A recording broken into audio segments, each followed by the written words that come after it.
So guys, ito na yung pangalawang araw sa pagpitas ko dito sa aming native na bayabas.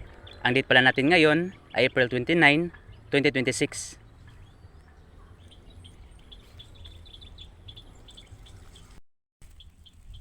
Yan, so meron pa dito sa taas guys. So, ayan.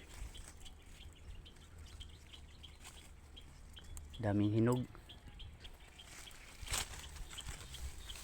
Meron pa dito.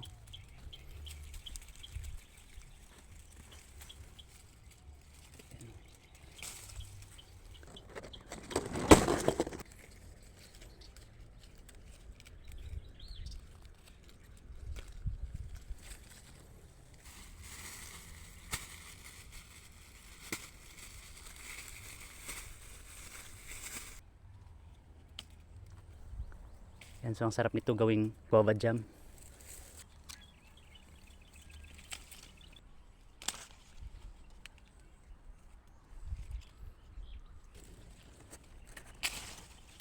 Yan, so meron pa dito sa baba. Yan o.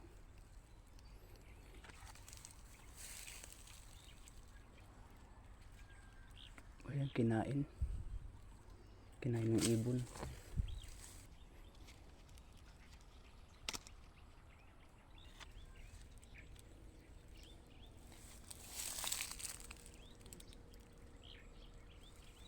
So ito na guys ang aking mga napitas para sa pangalawang araw ng pag-harvest dito sa mga native na bayabas na tanim namin.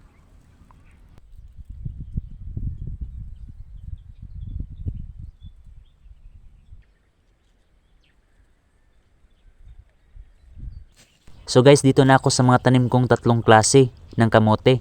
Unahin ko muna itong pure purple.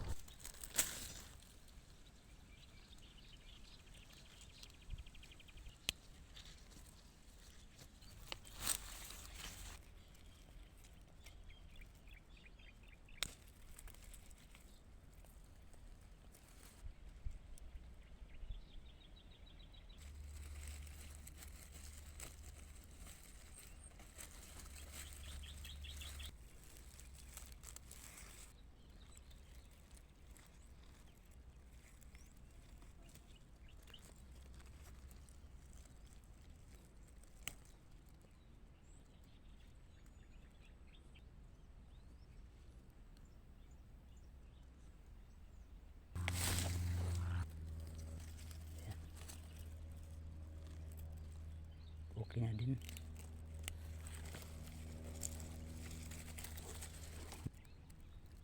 Ayan, so ito yung mga nakuha ko ngayon na pure purple kamote. Ayan guys, so meron pala dito malaki-laki. Linisan ko para makita ninyo. Ayan. Parang malaki-laki to guys.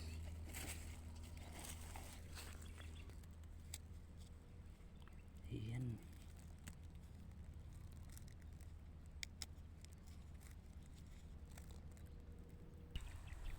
Ayan, so nandito ako ngayon sa aking tanim na kamote yellow. So meron ako nakita dito na ayan, may laman na. Ayan, nagpakita yung kanyang laman guys. Oh. Okay. Parang malaki to. Ayan o. Oh. Wow. Laki. Ayan. Ito siya. Ayan o. Oh. Wow, ang laki. Grabe. Wow. Laki guys. So malaki-laki na din ito guys. Oh.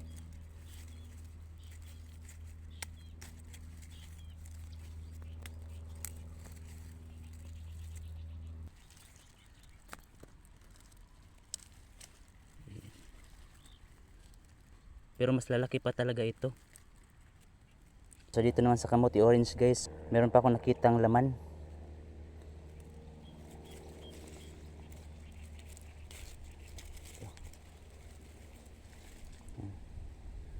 Yan, so meron pa pala dito.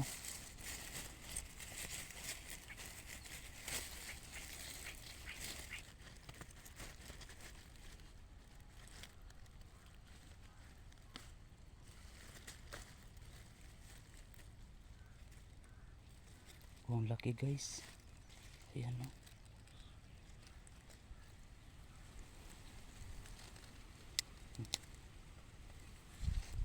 Ang laki naman itong kamote orange. Halos magkasing laki itong kamote yellow at kamote orange. Ayan, so ito na yung mga nakuha ko ngayong araw na tatlong klase ng kamote. So meron ditong kamote yellow, meron kamote orange, at meron din kamote na pure purple.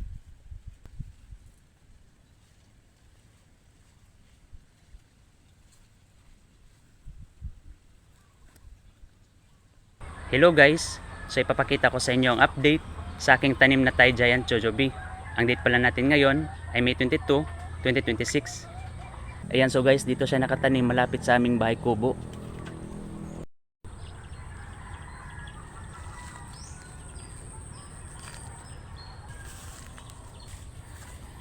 Ayan, so ito pala yung puno.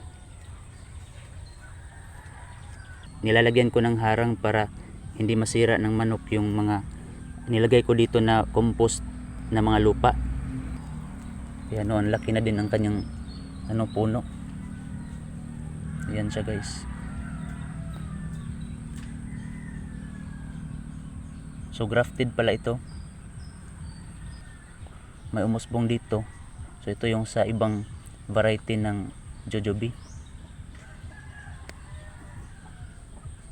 Ayan, so ito yung graft niya. So ito yung sa Thai Giant Jojoba. So akala ko dati na hindi talaga makabuo ng bunga. Kasi yung mga bulaklak dati ay nalalaglag lang. Ayan. So ito yung nasa ibaba na parte ng mga sanga. Ayan, nagkaroon na din ng mga bulaklak. Ito siya guys, oh. So para siyang nagkumpulan ng mga bulaklak guys.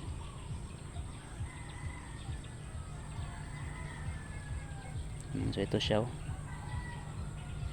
Ito yung forma ng kanyang dahon.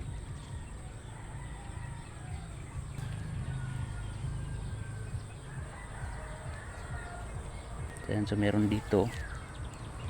Ang dami niyang bulaklak dito sa baba.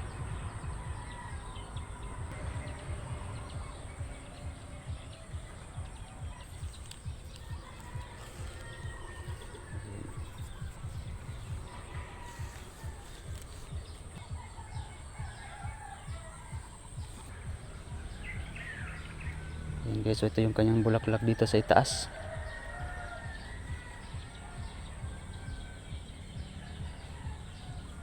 May kakaiba ding amoy ang kanyang bulaklak guys.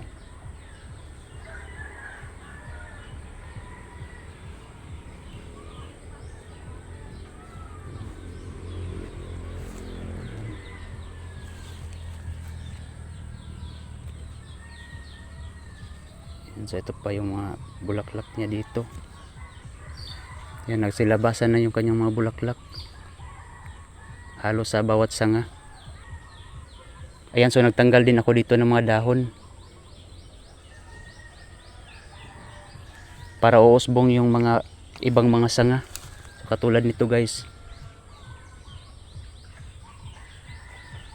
Ayan, so may mga umusbong na mga sanga. Bago ko lang ito natanggalan ng dahon. So dito siya uusbong. Ayan.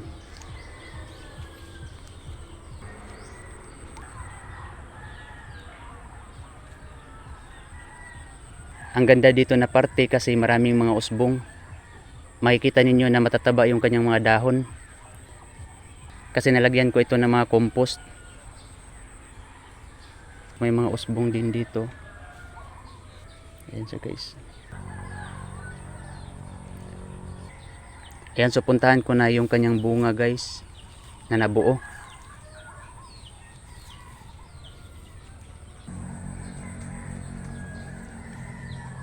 Ayan, so ito na yung kanyang bunga na nabuo.